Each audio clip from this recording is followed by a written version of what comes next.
അപ്പോൾ ബജറ്റിനെ നോക്കിയാൽ ജനപ്രിയ പദ്ധതികൾ ഉണ്ട്. അധിക ഭാരം ജനങ്ങൾക്ക് വരുന്ന എന്തെങ്കിലും നികുതി പ്രഖ്യാപനങ്ങൾ ഇല്ല എന്നത് ബജറ്റിനെ ആകർഷകമാക്കുന്നുമുണ്ട്. എങ്കിലും വിമർശനങ്ങൾ ഉയരുന്നു.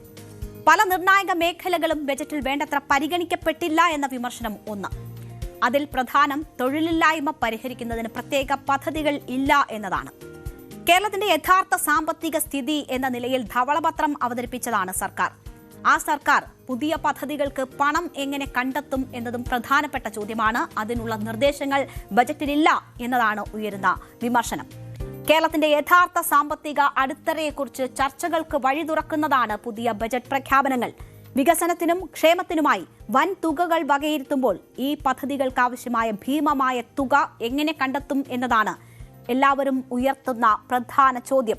സംസ്ഥാനത്തിന്റെ നിലവിലെ സാമ്പത്തിക പ്രതിസന്ധിക്കിടയിൽ ബജറ്റ് പ്രായോഗികമായി നടപ്പിലാക്കാനാകുമോ എന്നതാണ് ആശങ്ക. ആ ആശങ്കയാണിപ്പോൾ ശക്തമായി ഉയരുന്നത്.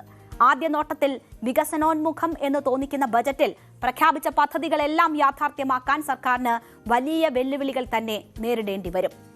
നികുതി പിരിവ് കാര്യക്ഷമമാക്കാനും ടാക്സ് ഇന്റലിജൻസ് സംവിധാനം ഒരുക്കാനുമുള്ള സർക്കാർ തീരുമാനം ഗുണം ചെയ്യുമോ എന്നത് കാത്തിരുന്ന് കാണേണ്ടതാണ്. കടക്കിണിക്ക് മേൽ പടുത്തുയർത്തിയ മോഹന വാഗ്ദാനങ്ങളുടെ ബജറ്റ് എന്നാണ് BJP ഇതിനെ വിമർശിക്കുന്നത്.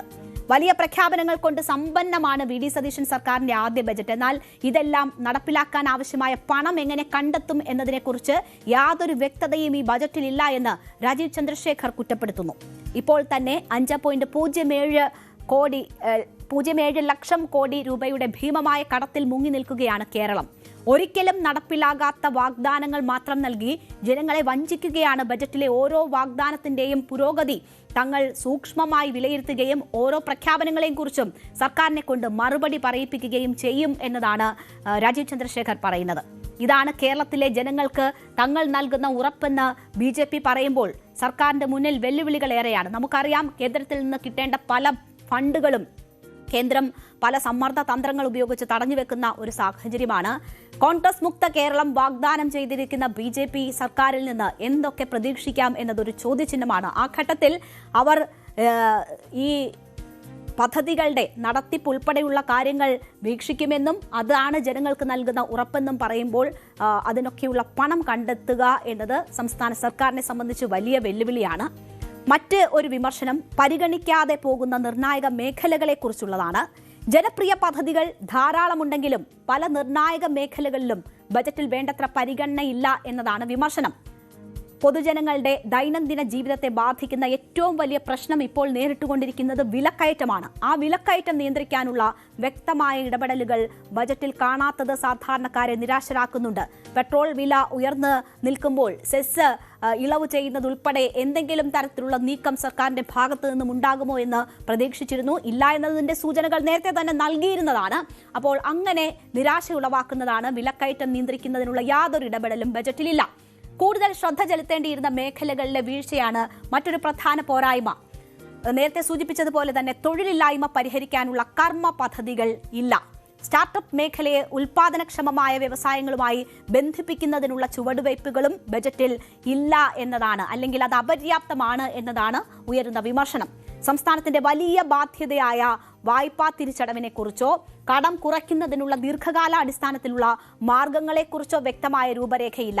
ഈ വൈറ്റ് പേപ്പർ പുറത്തിറക്കി സർക്കാരിന് എതിരെ കുറ്റപത്രം എന്ന നിലയിൽ വൈറ്റ് പേപ്പർ പുറത്തിറക്കിയതല്ലാതെ അവിടെ പരിഹാരം എന്ത് എന്നത് ഈ ബജറ്റിൽ അതിനെ അഡ്രസ്സ് ചെയ്യുന്നില്ല എന്നതാണ് ഉയർന്ന വിമർശനം.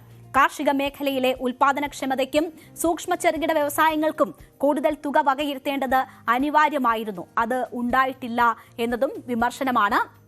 നമുക്കറിയാം, കേരളം 2 പ്രളയങ്ങളെ മുഖാമുഖം കണ്ടതാണ്.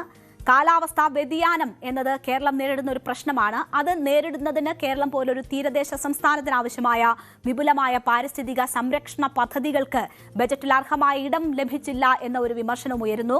വർദ്ധിച്ചു വരുന്ന വാർദ്ധക്യകാല ജനസംഖ്യയും അതുമൂലമുള്ള പെൻഷൻ ക്ഷേമ ചെലവുകളും ബജറ്റ് വിഹിതത്തിന്റെ വലിയൊരു ഭാഗം കവരുന്ന സാഹചര്യമുണ്ട്. അതിനോടൊപ്പം തന്നെ ഇപ്പോൾ പുതുതായി പ്രഖ്യാപിക്കപ്പെട്ട പദ്ധതികളുണ്ട്. ഇതിനുള്ള ഫണ്ട് എങ്ങനെ കണ്ടെത്തും എന്ന കാര്യത്തിൽ വ്യക്തത തരുന്നില്ല തുടങ്ങിയ വിമർശനങ്ങളാണ് ഈ ബജറ്റുമായി ബന്ധപ്പെട്ട് ഉയരുന്നത്. അപ്പോൾ പ്രഖ്യാപനങ്ങളുണ്ട്, എങ്ങനെയാകും ഇതിന്റെ നടത്തിപ്പ് എന്ന ചോദ്യം അതൊരു വലിയ ചോദ്യചിഹ്നമായി സർക്കാരിന് മുന്നിൽ നിൽക്കുകയാണ്. കാഴ്ചയിൽ വികസനോന്മുഖം എന്ന് തോന്നുമെങ്കിലും നടത്തിപ്പ് എങ്ങനെയെന്നത് ചോദ്യചിഹ്നമായി നിൽക്കുന്നു. സാമ്പത്തിക അച്ചടക്കം പാലിച്ച് പ്രഖ്യാപിച്ച പദ്ധതികൾ അഴിമതിരഹിതമായി നടപ്പിലാക്കാൻ കഴിഞ്ഞാൽ മാത്രമേ ഈ ബജറ്റ് ജനങ്ങൾക്ക് ഉപകാരപ്പെടുന്ന തരത്തിൽ യാഥാർത്ഥ്യമാവുകയുള്ളൂ. പണത്തിന്റെ സ്രോതസ് കണ്ടെത്തുന്നതിൽ സർക്കാർ സ്വീകരിക്കുന്ന നടപടികളായിരിക്കും കേരളത്തിന്റെ ഭാവിയെ നിർണ്ണയിക്കുക. അപ്പോൾ അതിൽ ചില വ്യക്തതക്കുറവുകൾ ഈ ബജറ്റിൽ ഇപ്പോൾ ഉണ്ട്. പക്ഷേ പ്രവർത്തനം കൊണ്ട് അത് സർക്കാർ മറികടക്കുമോ എന്നത് നമ്മൾ കാത്തിരുന്ന് തന്നെ കാണേണ്ടുന്നതാണ്. കൂടുതൽ വാർത്തകൾക്ക് news 18 Keralam YouTube channel subscribe ചെയ്യുക.